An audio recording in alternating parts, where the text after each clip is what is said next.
One of the things that I've always thought about too is we had a medal, a mission essential task list. This is for the audience, and it's like these are the things that you need to be able to master to be a proficient unit.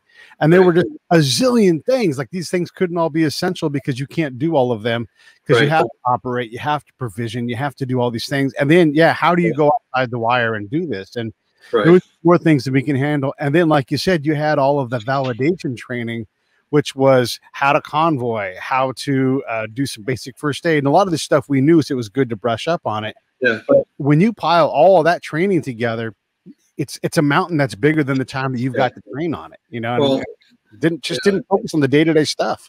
And that's how, you know, how do you set your priorities? And I remember just saying to one commander of mine who he was continually stacking up more things and more ththings and more things. And you know, I mean, you could rightfully call him a workaholic, but I finally said in a meeting, because he was looking at it, it's like, what you're looking at, you're looking at me like you don't agree. And I just finally just said, instead of doing 12 things half-assed, why don't we just prioritize the 6 things that you absolutely have to do right and do those? And oh man, was he mad?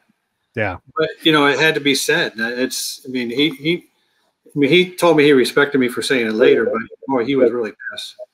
The other thing I would want to encourage a commander to do is get a big ass so he can get chewed, and let his team chiefs know that, like, hey, if you're not being employed, I will take the ass chewing, get it figured out. You know, I don't know what that exactly means, but it means if you're on guard duty, if you're burning poop, if you're doing all these other things that aren't your job, you know, I've got top cover for you. You know, right. You know, there is a great, you know, leadership example from the Band of Brothers series during the last missions into Hagenau, Germany, where they had to go in at night. The regimental commander wanted a German POW to interrogate, but then really to parade around that his guys did that mission, and it was successful. They did lose somebody, but then the commander wanted them to do it again the following night, and the battalion executive, or the battalion commander then was Dick Winters,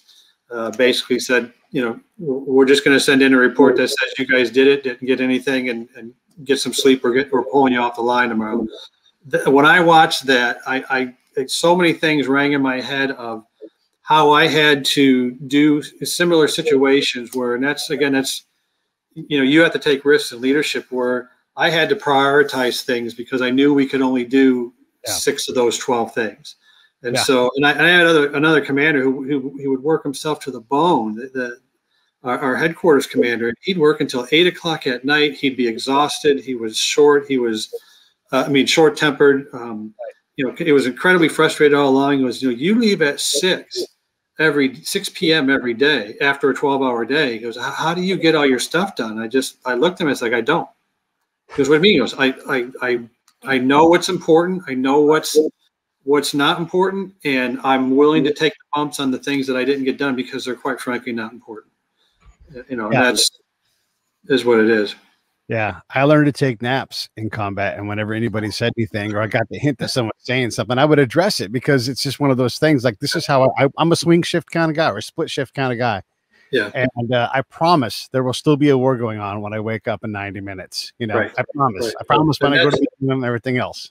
Yeah. And that's I keep telling the story to my friends about Chief Temby's bike, because one of the warrant officers that went down there brought his bicycle with him, shoved it in the Conex container so he could, I don't know, bike around the countryside or whatever in a post-war torn, mine-ridden, you know, landscape. But somehow, when we were packing up to leave, his bike was still there, and so we threw the bike in, you know, back in the Conex container. We threw some netting over it to secure the whole thing. But when we had to had to get these things opened up for inspection, the entire company was formed up in front, and our commander saw that, and he was just livid at how bad, you know, bad it looked with these random pieces of equipment, to include Chief Temby's bike in there. And he was just screaming at me face to face, top of his lungs, in front of 150 soldiers.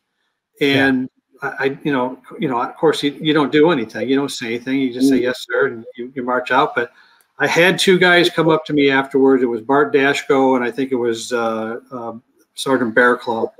And they both came up and they said, "Teach me the ways, O master." And I said, "What are you talking about?" I said, we were going to deck this guy.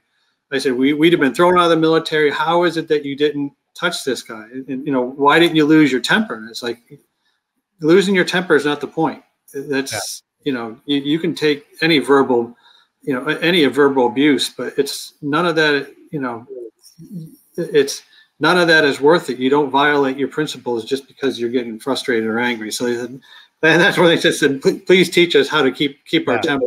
So. Yeah, well, and Bart talking to anybody was a fight, whether they knew it or not, because he was just such a combative conversationalist. I told my girlfriend, go ahead. I had to pull him off of a base camp because he got P&G. He pissed everybody off on the camp. So I was like, well, got to move the team is what for, because they hate you now. So yeah. I wanted to say this too about top cover. When I was in Iraq working in support of a whole bunch of CI teams and assets, we had made friends with the J2X, who was the senior commander over all of the human assets for the this is like the entire theater, right? And he had said, "Hey, if you guys ever need anything, let me know." And he was serious. He was an Australian officer under orders to not die. And so we kind of he had the right kind of attitude, and we were getting pushed around. We lived on a cluster of camps, and there was a hunk of red zone right between. It was a road that was not secured. And there had been bombs on it and everything else. And then so he's like, "You guys have to go through the contractor gate." We're like, "Yeah, but we're not that kind of contractor. We're like, we work with the counterintelligence teams. We interview, and this guy knew all this stuff, but he had a hard on for contractors." And so they're like, "So we have to go through the military gate with military vehicles." Great. So there was a 165th Humvee on the base camp we were on. It belonged to the MI asset. Like, had a bunch of MICEPs and stuff. We're like, "Hey, we're going to borrow this for a couple of days." And they're like, "Yeah, we don't care. We're not going anywhere with it." Yeah. And so we would take it across the camp, and it made this major mad at us for getting on the camp through the military gate. And he's like, "You guys cannot go through the military gate, even with the military vehicle now." And so I stopped and I said, "Listen, you have to understand what we do and what's going to happen. If you force us to go through this gate, we're not going to come over here and support you until it's safe to do so. And then we're going to go higher, and understand our friends are all the way at the very top level, the J level. And you're going to have to deal with that, because we do have top cover here." Because I learned my lesson in Bosnia. Right. And he's like, "Yeah, well, do your best." And I'm like, "I'm telling you right now, the next thing that's going to happen is I'm calling the J2X, and I'm going to ask him what we should do about this. And I promise you, he's going to do something about it." And the guy's like, "Yeah, whatever." And he blew it off.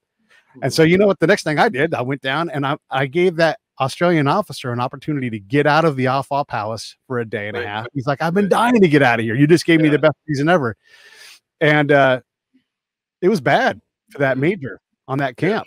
And then he's like, "Why did you guys do that to me?" Like, we begged you, but we needed that top cover. Otherwise, we would have been mission incapable, because we wouldn't have gone across the street. We can't be in line with the Iraqi guys driving the water truck, the food truck. We can't be in line with those people. It's just not, it's not safe to do it. So anyhow, that's that top cover. Otherwise, we would have been non-op and couldn't go across the camp to support all the other teams over there, that's not a satisfactory answer when people outside the gate dying. Right. Exactly. That's, again, you got to weigh those risks. That's the parts of it's different to be a manager than a leader, and that's the biggest piece. And I had a great boss who was a kind of a formal mentor, who said, if you're going to do something in the world of intelligence, you got to know your trade craft better than anybody. Yeah. You have to be a good manager. And for the life of me, goes, I don't understand why intelligence as a career profession brings in folks who disregard leadership as an important piece. And that's, that was a very stark example, because the 165th, when I came to your unit, I had only been in combat units from that point on. And so for 8 years prior, I had only been in infantry or armor battalions or armor brigades.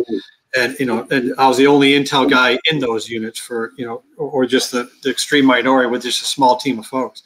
As soon as I went to the intel unit, I was just an eye-opener shock of some of the games and some of the ridiculous things that were important. It's just like, this is not important. Why are we even doing this? One thing or another. So.